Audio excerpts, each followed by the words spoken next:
Merry meet, Annie here. Welcome back to Tarot Together in our series on the attributes to the Fool's card. We have mentioned innocence, beginning and beginning again, the journey, change, and acceptance. And this video is on the Godhead. We could say that the Godhead on the Fool's card is represented by the white spiritual sun in the upper right-hand corner. But is it as much represented by whatever is calling the fool to leap?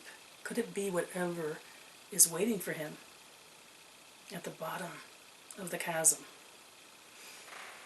The attributes that I am ascribing in the moment regarding the Godhead and the fool is that there is a guiding force that knows where we've come from, where we're going, and how we will be changed by that.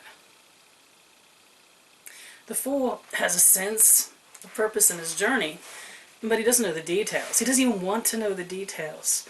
But the presence of the Godhead, of spirit, of wisdom, and of mystery, whatever name we give to it, in the Fool's card is look to the upper right-hand side of the card and perhaps look in deep into the chasm. And it will know where he's come from, where he's going, and the purpose behind that. It's about the existence of the avatar, the fool as the avatar. Deity, mystery, possibility, incarnate in the physical, in the fool as avatar.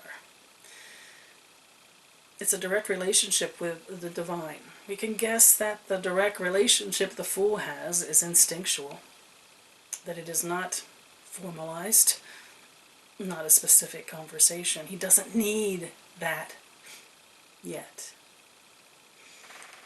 It's enlightenment, but it's not enlightenment that the fool is aware of each act of enlightenment, perhaps not even aware of the possibility of enlightenment. It's the presence of a higher consciousness guiding wisdom in life. It's the feeling of the gods or the whatever is greater watching over us. Benevolent guidance, a kind of benevolence and protection. The Godhead, or whatever we refer to it as, it's about Genesis in this card. The fool is the beginning. The Godhead is what was the fertile ground for that beginning. The alpha state from which everything rises. The fool could be the possibility of the divine in search of experience itself, ever widening what it is and is becoming. I saw this quote someplace in reference to the possibility of the Godhead underlying the wisdom of the Fool card, and it said that the God, the sense of divinity and mystery represented in this card, is our face before we were born. Assuming then that the leap of the fool is his birth, that what awaits him post-leap is life. The Godhead as the Ouroboros, the cyclical, constant changing that leads in the end back to unity with the divine wholeness. The beginning and the beginning again aspects of the fool. The overarching presence of wisdom. Our ability to look up to it. The fool's expression is he's looking upwards into the sky. It's about spiritual curiosity, a need to explore, not yet define, but explore the Godhead. Spiritual joy enters into that picture too. There's no heaviness to it. There's no need to name it. There's not really any expectations of it yet. It all comes later in the fool's journey. It's about transcendence, being outside of all that. The fool could represent, in his nothingness, in his zero, the place from which the Godhead arises. The becoming conscious in the world. He represents dancing on the edge, the ultimate giving over to the wonder of mystery. Some sense of universal nothingness. That's a phrase I saw someplace too. And I had to ponder that and think, what did that mean to me? At first, it really didn't, until I start to think about what zero means when it comes to the fool. The place of all beginning, of all possibility. Nothing exists yet, but it's waiting for the fool. It's waiting for creation. It's waiting for us. And one of my favorite inspirations that I found regarding the Godhead and the wisdom of the fool is remembering who we truly are. What if that leap is into remembering?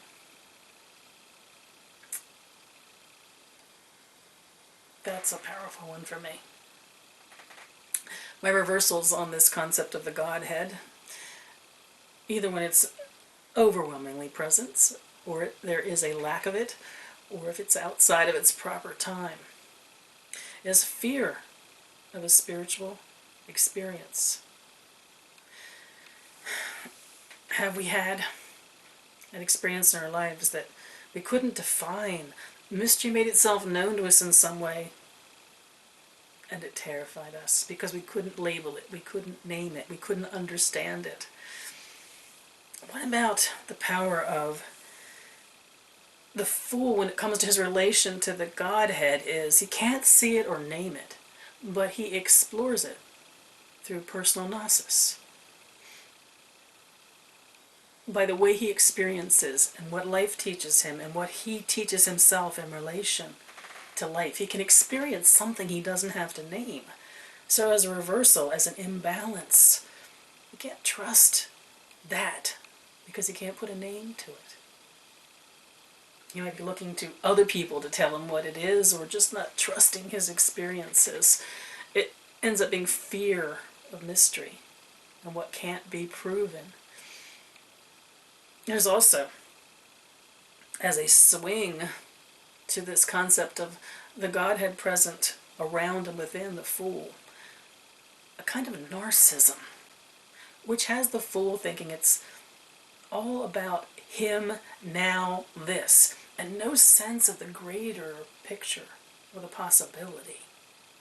No sense of what's calling him to move forward, to take the leap. It's all about him. It's not about what's about him, outside of him. And an equal balance to this wisdom is no relationship to his own higher self and his potential. Stuck in the moment. Not listening. Whether it's a specific nudge or a call from above or below, whether it's an instinct in his deepest self, listening to that animal self within him, his partner on this journey, not listening to the words or the guidance of the Godhead. It could be in an imbalance to the power of this in the card.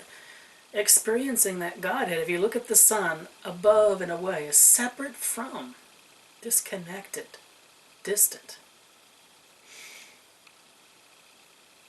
And he could have created a situation, if he separated himself from that, of feeling bereft, angry, and disappointed. What if his leap is one of desperation a feeling of needing to escape from.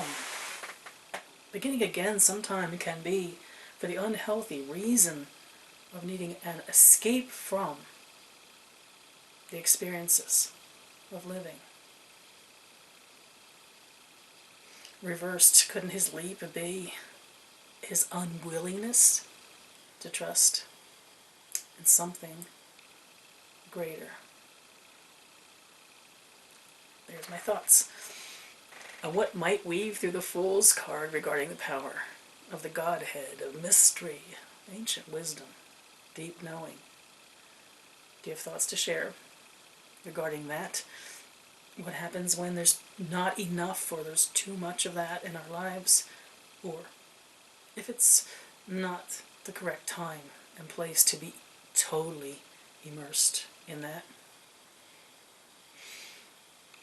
That's a challenge for me, because I always think that being immersed in mystery, that spiritual wonder aspect of living, is always appropriate.